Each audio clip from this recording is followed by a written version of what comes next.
છે। ભાવનગરની સરકારી શાળાઓમાં ફાયર સેફટીને લઈને ચેકિંગની કામગીરી હાથ ધરાઈ। રાજ્યભરમાં કાળો કહેર મચાવી દેનાર રાજકોટનો ટીઆરપી ગેમ ઝોન અગ્નિકાંડ બાદ સફાળી જાગેલી સરકાર દ્વારા રાજ્યભરમાં ફાયર સેફટીને લઈને ફરી એકવાર કડક વલણ અપનાવવામાં આવ્યું છે। ત્યારે રાજકોટ અગ્નિકાંડ બાદ કોમ્પ્લેક્સ, બહુમાળી બિલ્ડિંગ, શાળાઓ અને હોસ્પિટલોમાં ફાયર સેફટીને લઈને સવાલો ઉઠ્યા હતા। ત્યારે સરકાર દ્વારા તાત્કાલિક ફાયર વિભાગને ફાયર સેફટી વગરની જગ્યાઓ બંધ કરવા માટે આદેશ કરવામાં આવ્યો હતો, પરંતુ સરકારી મિલકતોમાં પણ ફાયર સેફટી જરૂરી છે તે માટે પણ સવાલો ઉઠ્યા હતા। તેમાં પણ ખાસ કરીને સરકારી શાળાઓમાં ફાયર સેફટીને લઈને મોટા પાયે સવાલો ઉઠી રહ્યા છે। ત્યારે રાજ્યભરની તમામ સરકારી શાળાઓમાં ફાયર સેફટીને લઈને તપાસ હાથ ધરવામાં આવી રહી છે, જેના અનુસંધાને ભાવનગર જિલ્લામાં પણ સરકારી શાળાઓમાં ફાયર સેફટીના સાધનો, ફાયર એનઓસી તેમજ ઇમરજન્સી સેવાને લઈને શિક્ષણાધિકારી દ્વારા ચેકિંગ હાથ ધરવામાં આવ્યું છે।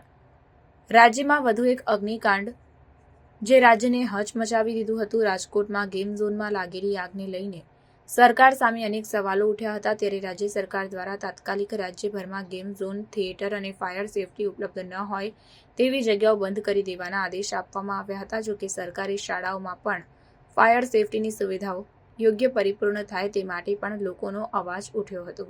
ત્યારે રાજ્યભરમાં તમામ સરકારી શાળાઓમાં અધિકારીઓ દ્વારા ચેકિંગ હાથ ધરવામાં આવ્યું હતું। ત્યારે ભાવનગર પ્રાથમિક શિક્ષણ સમિતિના શિક્ષણાધિકારી મુંજાલ બદમલિયા દ્વારા ભાવનગરની નગર પ્રાથમિક શિક્ષણ સમિતિની શાળાઓમાં ચેકિંગ કરવામાં આવ્યું છે। જોકે ભાવનગરની શાળાઓ પાસે 2019થી ફાયર એનઓસી ઉપલબ્ધ છે।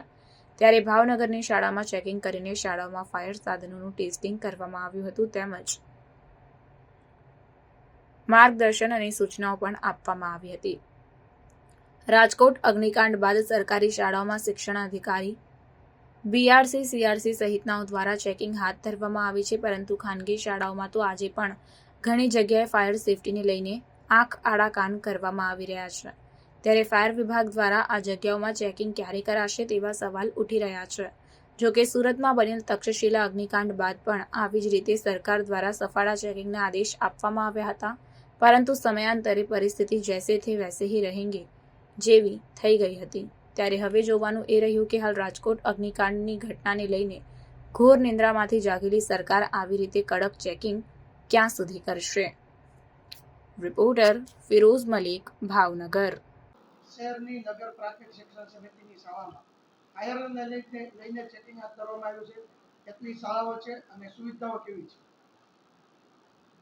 મુંજાલ બડમલિયા, શાસનાધિકારી, નગર પ્રાથમિક શિક્ષણ સમિતિ ભાવનગર।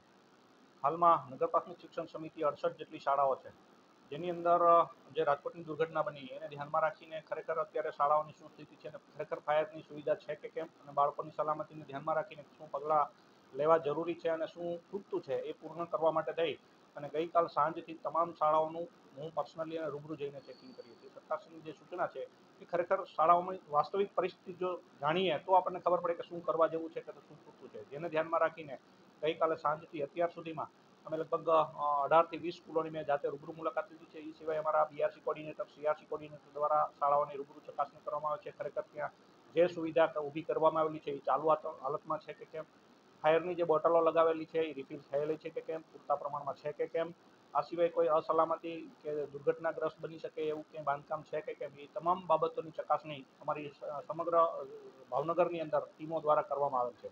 આજે મેં 11થી 12 જેટલી શાળાઓની મુલાકાત લીધી, જેની અંદર પણ મોટાભાગની શાળાઓની અંદર અત્યારે આપણને 2019થી મહાનગરપાલિકા દ્વારા તમામ શાળાઓની અંદર જ્યાં જરૂરિયાત હતી ત્યાં હોઝરીલ, એના પંપ વગેરે પણ ફિટિંગ કરવામાં આવેલું છે, ફાયરની બોટલો પણ આપવામાં આવેલી છે અને આચાર્યશ્રી દ્વારા નિયમિત એનું રિફિલિંગ પણ કરવામાં આવે છે। પરંતુ જે સરકારની ગાઈડલાઈન છે એ મુજબ ક્યાંય કોઈ બોટલ ખૂટતી હોય, કોઈ રિફિલિંગ ના થયેલું હોય તો એની અમે પર્સનલી 2 મહિના પહેલાં પણ સૂચના આપેલી હતી અને ગયા મહિને પણ સૂચના આપેલી હતી, જેને ધ્યાનમાં રાખીને મોટાભાગે કામ પૂર્ણ કરવામાં આવેલું છે। હજી પણ ક્યાંય એકાદી 2 બોટલો ખૂટતી હોય તો એના માટે આચાર્યશ્રીને સૂચના આપવામાં આવેલી છે। બાંધકામની અંદર ક્યાંય બાંધકામ ચાલુ હોય કે ક્યાંય જોખમી બાંધકામ હોય તો એની અંદર પણ બાળકોને બેસાડવાની અને ત્યાં આડા બેરિકેડ મારવાની પણ સૂચનાઓ આપવામાં આવેલી છે। એટલે હાલ ભાવનગરની 68 જેટલી શાળાઓ છે એ તમામનું ચેકિંગ કામ ચાલુ છે। જ્યાં પણ જે સુવિધા ખૂટતી હશે સરકારશ્રીમાં તેનો નિયમિત રિપોર્ટ કરવામાં આવશે અને ત્યારબાદ સરકારશ્રી દ્વારા જે પણ સૂચનાઓ આપવામાં આવશે એ મુજબ એ શાળાઓ પર પગલાં લેવામાં આવશે।